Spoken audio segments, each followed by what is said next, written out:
to China, where the Gobi Desert grows by about 3,000 kilometers each year. At the start, few took it seriously. Planting trees in lifeless desert sand seemed more like a desperate headline than a real solution.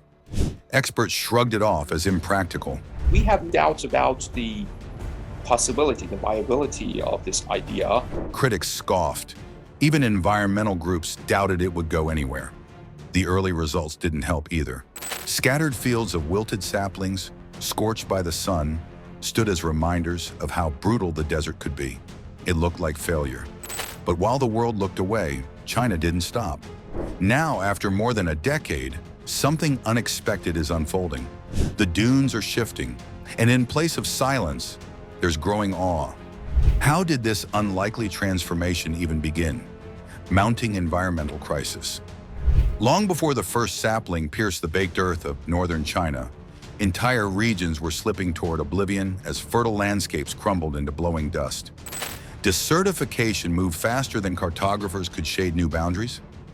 Decades of population growth after 1949 fed an industrial appetite that devoured forests for timber and fueled overgrazing that stripped grasslands to their roots. Once the vegetation vanished, nothing held the topsoil.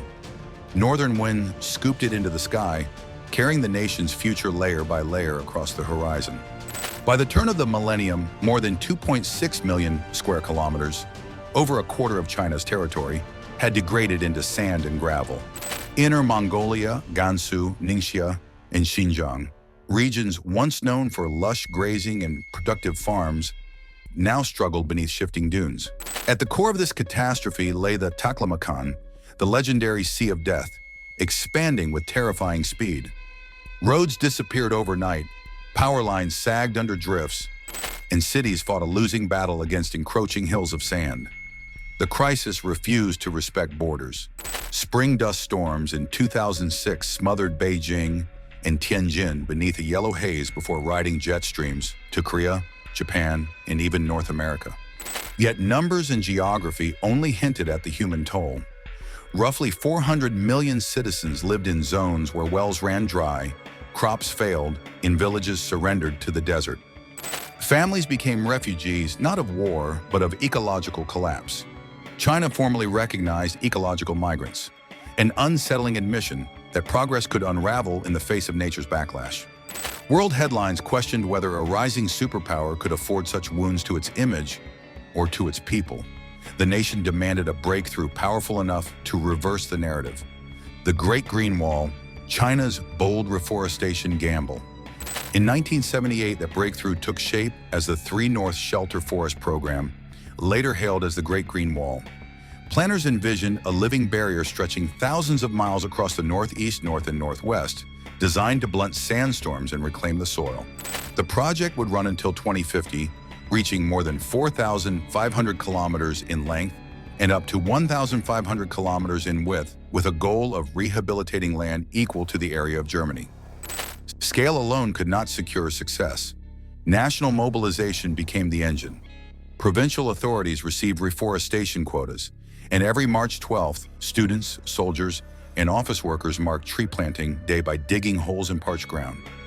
Programs such as Grain for Green compensated farmers for retiring fragile plots so they could regenerate as forest or grassland, linking livelihood to stewardship. Teams of scientists mapped soil chemistry and microclimates, while engineers experimented with irrigation schemes suited to extreme aridity. Nurseries cultivated drought-tolerant shrubs alongside quick-growing poplars and pines, creating mosaics better able to survive heat, pests, and shifting sands. Hints of progress emerged on early satellite imagery, yet the vision soon collided with brutal reality. In many pilot zones, more than half the seedlings withered within years. Rows of desiccated trunks formed eerie monuments to ambition outpaced by environment. International experts labeled the initiative a fantasy, warning that monoculture plantations could never withstand desert heat. Some non-native species drank precious groundwater faster than farmers could replenish it, aggravating the very scarcity the project sought to solve. Media outlets worldwide framed the effort as money buried in sand. Global mockery. Headlines ridiculed the campaign as ecological theater, performed for international prestige rather than sustainability. Scientific journals dissected failure rates, attacking the reliance on a handful of fast-growing trees vulnerable to disease or drought. Development analysts insisted that top-down orders could not substitute for community-driven adaptation. And even within China, ecologists voiced frustration that reported planting totals often masked low survival. Each fresh dust storm blasting urban skylines appeared to prove the skeptics correct. Yet the barrage of criticism fueled adjustments rather than retreat. Research teams returned to the field, replacing single-species blocks with mixed stands that mirrored local biodiversity. Hydrologists refined water delivery and agronomists coached farmers on soil enrichment. Gradually, satellite mosaics revealed isolated patches of robust green where lifeless beige once ruled. Execution on the ground begins. Far from press conferences, the most influential innovation looked humble: the straw checkerboard. Beginning in the late 1970s, crews laced rice straw into 1-meter squares across dune faces, reducing wind speed at ground level and holding sand in place. The grids trapped moisture and fine particles, forming microhabitats where hardy seedlings could gain purchase. China's rice harvest produced more than 200 million tons of straw annually, turning agricultural waste into a vast supply line for desert stabilization. Convoys hauled bales into remote swaths bordering the Taklamakan, where laborers in extreme heat and stinging wind worked square by square. Alongside this lattice work, the annual tree planting tradition blossomed into a cultural emblem. Between 1982 and 2021, volunteers placed more than 78 billion saplings into the soil, each one a testament to collective resolve. Harsh conditions demanded improvisation. Water tankers navigated soft sand, trenches redirected scarce streams, and workers blended compost with dune sand to improve moisture retention. Results surfaced unevenly but undeniably. In experimental zones, straw grids cut sand mobility by more than 99%, and newly rooted shrubs locked the surface even tighter. Where dunes once advanced unopposed, they started to retreat. Yet survival remained a daily struggle for young trees exposed to scorching summers, freezing winters, and punishing winds. The sand was stubborn, and the worst was yet to come: fresh challenges and hard truths. Early enthusiasm collided with the unforgiving realities of the Taklamakan and Gobi, where annual rainfall barely reaches 10 millimeters and entire seasons can pass without moisture. Summer heat regularly tops 110 degrees Fahrenheit before plunging below freezing during winter nights, creating temperature swings that break saplings before their roots ever take hold. Volunteers saw many of their young trees wither within months as porous sand refused to hold water and dry winds stripped seedlings of any remaining moisture.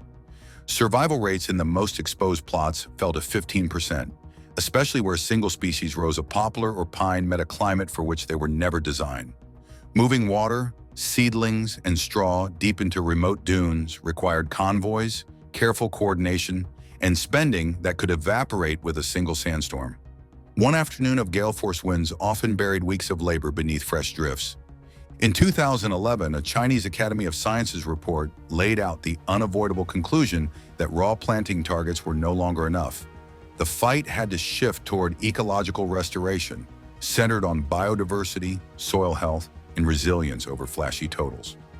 Designing a smarter desert strategy, project leaders, engineers, and field researchers reevaluated every step of the program and replaced blanket planting with tailored plans rooted in local conditions.